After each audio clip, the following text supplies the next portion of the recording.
Lucita de Aragon is the signature character of the Lasombra clan in Vampire the Masquerade and Dark Ages Vampire. She is a consummate shadow warrior, rivaling the Banu Hakim in ferocity and reputation. As the Anarch revolt ensued and the Sabbat formed from its ashes, Lucita abstained from both sides, becoming one of the most feared Lasombra anti-tribu active in the modern Knights. But all of this changed with the final death of her sire, an event that drove her to follow in his footsteps and become the Sabbat Archbishop of Madrid.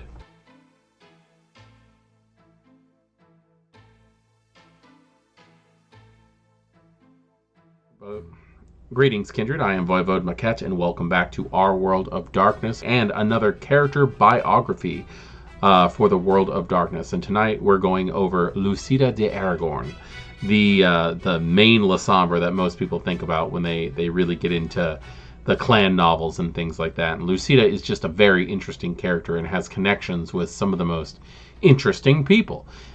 Beckett, Fatima, Anatole, this is the dream team of kindred existence when it comes to like unearthing things. So I'm excited to get into this one because there's a little bit more information than there has been in a couple of the previous entries. The daughter of King Alfonso the Battler, or Alfonso II of Aragon, Lucita grew up privileged but chafed under her responsibility to her father and family. She thought of patricide many times and often ran away, only to be caught by the Aragonese guards and return to her father's custody. Rather than bother with disciplining the girl himself, as king he had better things to do, Alphonse shuffled her off to the confessional each time, trusting that God and church would engender penitence in his daughter. The fact that her confessor was Ambrosio Luis Monçada made this hope a vain one. Monçada recognized an indomitable will in young Lucita and a fierce independence. These traits, combined with his unholy lust for her, convinced the bishop that her embrace was warranted. After talking to others of his clan, Monçada decided that the Lasombra would greatly benefit from this individual of high birth. After her embrace, though, Lucita's relationship with her clan was hardly idyllic.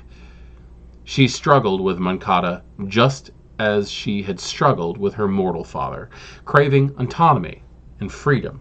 Although she served Monçada dutifully as a diplomat and a noble, she was the power behind the throne of her father's successor, King Pedro II.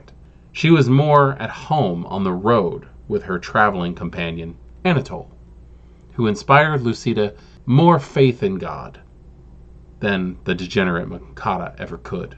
Since the Dark Ages, Lucita has undertaken a training regiment through which she gained great skills in the noble arts of war. Her speed and natural grace aided her in this endeavor, and she can masterfully whittle down stronger foes before they manage to land a single blow on her. When she combines her martial prowess with her trademark Lasombra control of darkness, she becomes a terrible enemy indeed. She has worked for the Camarilla as an Archon and is justly feared and admired by kindred of all sects. After her unlife, following the death of her companion Anatole and her sire, the Cardinal Monçada, she became more attuned with the Sabbat, eventually abandoning her humanity and taking up the path of knight with Eliezer de Polanco as mentor. She became Sabbat Archbishop of Madrid in her sire's stead, and later became Archbishop of Zaragoza. In the Gehenna War, Lucita's exact whereabouts or fate are not clear in these nights. The details, no doubt, being lost in the shuffle of the Gehenna War and the defection of the clan Lasombra to the Camarilla. Rumors often speak of her death, and even her execution at the hands of Tally as part of the clan's concession for entry into the sect. In any case, someone bearing her name leads the Sabbat in Madrid, whose pack is said to be 100 strong. I seriously hope that Lucita is not dead. I really feel like this character has more to give. It's said that the picture of the woman on the front of the Sabbat antagonist book is supposed to be Lucita. And she seems to be going through some horrible situations. I'm not really sure. I do understand that she still wrestles with the fact of the things that happened between her and her sire, her relationship with Anatole, her relationship with Fatima. There's just so much there that I hope it's not just abruptly over. Tall and willowy, and dark black hair, Lucita exemplifies the classic appearance of the old Spanish nobility. There is no Moorish influence in her features. She typically wears the garb of a noblewoman rather than that of a warrior. Surprise is her preferred modus operandi. But these clothes are often dark and somber affairs that favor ease of movement rather than stuffy presentability. As far as relationships go, Lucita has a long-time lover, on and off, with Fatima al-Fakwate of the Banu Hakim, who was sent to destroy her, who she fought to a full standstill until sunrise. Her former companion and friend was Anatole up until his death. She is a long-time traveling companion and friend in Beckett. Her former lover is also Jan Pieterzoon. She worked for Willa Gabenstaller, and she is also the domator of a ghoul named Angelica Tran, a Vietnamese-American war refugee, who's also the pilot of Lucita's personal jet. The love affair between Lucita and Fatima is just breathtaking. The fact, when you actually have to sit and watch one of their fights, and the way that they end in this, like, just giving up into each other's passions is beautiful. I never really got to see anything between her and Pieterzoon. I assume that's in a novel that I have not read as of yet, but like the relationship between her and Fatima is just beautiful, to say the least. And Fatima's help in destroying Cardinal Moncada was also very much needed. Then we get into Anatole, and I don't know. I read it in the Gehenna novel, and just the sheer feeling of loss that Lucita seemed to feel when it came to her loss of Anatole was just, it weighed heavy. That's all I can say on that. During the now non-canon Time of Judgment timeline, Lucita sought answers for the Withering, finding out that nobody knew what was happening. She allied with the former Archon, Theobel, in order to stop the Camarilla's concentration camps of thin-blooded vampires.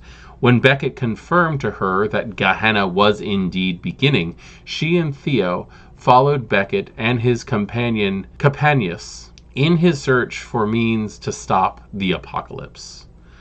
Once they found Raziel, one of Salat's childer, a great abyssal creature emerged from the earth and tried to kill Beckett. The creature, seeing it could not kill the Nodist, assumed the form of Lucita's sire, Ambrosio Luis Monçada, and tried to convince her to subjugate. Lucita, in that last attempt to be free from her sire, sacrificed herself, letting her companion escape. Anatole appeared to Lucita in her final moments and took her soul into the afterlife before it was absorbed and lost into the abyss. Now that I actually stop and think about it, that ending for her was just so weird. She was an interesting character, but by all means not a good person. And the way that it was presented in the Gehenna novel really made it seem like once she died, she attained Golconda or something. And it just didn't quite fit what I had seen from her in the novels and such. Lucita used to work as a freelance contract killer, employing Willa Gabenstaller as her go-to between and secretary for handling clients and payments.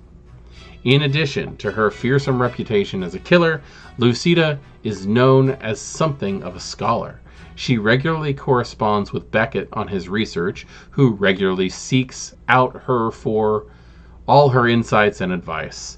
She was also one of the authors of the Encyclopedia Vampirica. Lucita has a tattoo of a black rose on her left breast, mentioned when Lucita and Fatima make love during the clan novel Assamite. Clan novel Ventru mentions a turbulent relationship between Lucita and Jan Peterzoon. While the specifics are never detailed, the fallout left Peterzoon so bitter that the Encyclopedia Vampirica contains his one and only annotation referring to Lucita as a glorified prostitute. That's some hateful words coming from that man, especially since thanks to her, I'm assuming thanks to her is the reason why he has any Obtenebration on his character sheet whatsoever. Anyway, I am Voivode Maquette, and I very much enjoyed looking over Lucita because she's just such an interesting character. And I don't know, she's just free. It's fun to see a Lasombra that's not just part of the Sabbat all the time. Anyway, I am Voivode Maquette. Thank you for joining me in this look at Lucita, and I will see you next time. Good evening.